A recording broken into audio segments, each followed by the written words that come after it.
Për herë të parë që nga konflikti i nisur në lindjen e mesme, Bordi i Transparencës ul nën 200 lekë për litër çmimin e karburanteve në pikat e tregtimit me pakicë.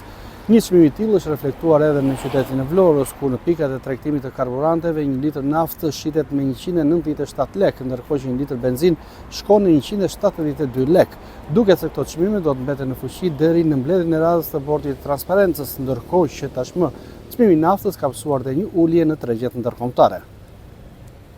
Bordi i Transparencës ka vendosur të ulë me 13 lekë për litër çmimin e naftës. Si rezultat, në tregun shqiptar, 1 litër naftë do të shitet me 197 lekë, nga 210 lekë që ishte më parë. Ndërkohë edhe çmimi i benzinës ka pësuar një ulje të lehtë prej 2 lekësh për litër. Konkretisht, benzina do të tregtohet me 172 lekë për litër, nga 174 lekë që ishte më parë.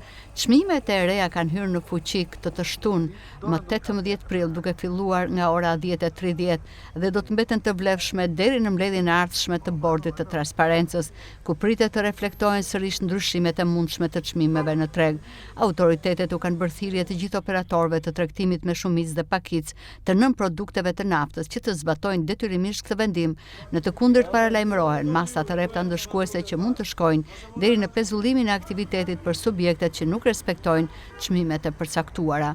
Kjo është hera e parë që nga nisja e konfliktit në lindjen e mesme që çmimi i naftës në vend bie në nivelin e 200 lekëve për litër, një zhvillim që pritet të ketë ndikim pozitiv për konsumatorët dhe sektor të ndryshëm të ekonomisë. Megjithatë, këto çmime mbeten të përkohshme dhe do të vijojnë të jenë në fuqi deri në një vendimarrje të radhës nga Bordi i Transparencës.